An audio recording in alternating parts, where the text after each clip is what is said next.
ඔබට පේනවා ගුවන්තලයේ රමණීය පහන් කූඩුවක්. මේ පහන් කූඩුව විදුලි ආලෝක රටා 18ක් භාවිත කරගෙනයි නිර්මාණය කරලා තියෙන්නේ. ඒ වගේම පහළින් ඔබට තවත් කුඩා පහන් කූඩුවක් පේනවා. මේ පහන් කූඩුව ඔබ හොඳින් මතකයේ තබා ගන්න. මොකද විටක මේ පහන් කූඩුව ඔබව මවිතයට පත් කරනවා අනුමානයි.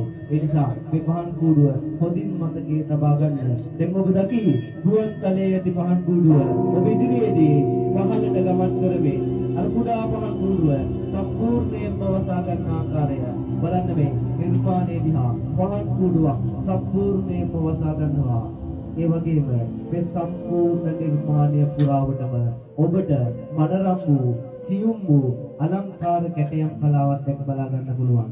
කලාකරුවා ඇතුළු මේ තරුණ කැල නිර්මාණය කරනවා මේ සම්පූර්ණ නිර්මාණය පුරාවටම අලංකාර වූ සියුම් කැටයම් කලාවක්. ඒ වගේම ඔබට දැක ගන්න ලැබේ මේ කතා පුවතට අදාළ සියලුම රූප රාමු ඔබ ඉදිරියට පැමිණෙන ආකාරය බලන්න.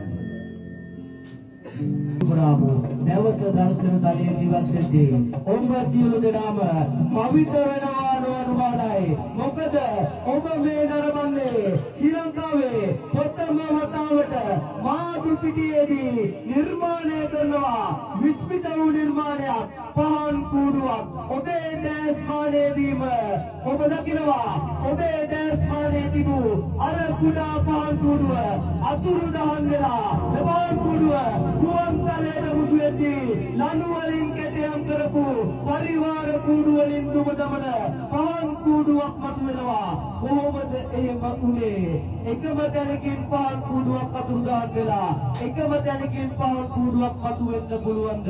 මෙන්න මේ නිසායි මේ නිර්මාණය විශ්ිතයි කියලා කිව්වේ. ඒ වගේම සියලු දෙනා බලන්න කැටයම් කලාවට එහා ගිහින් ලනු වලින් නිර්මාණය කරන ලනු වලින් කැටයම් කරන විශ්මිත වූ පහන් කූඩුවක් මනරම් පහන් කූඩුවක් ඔබ දකිනවා. අපේ ස්වාමීන් වහන්සේලා දිවයින පුරාම මාපිය වන්දනා වැඩසටහන් තියලා ඔබට කියන්නේ මෙන්න මේ පණිවිඩය.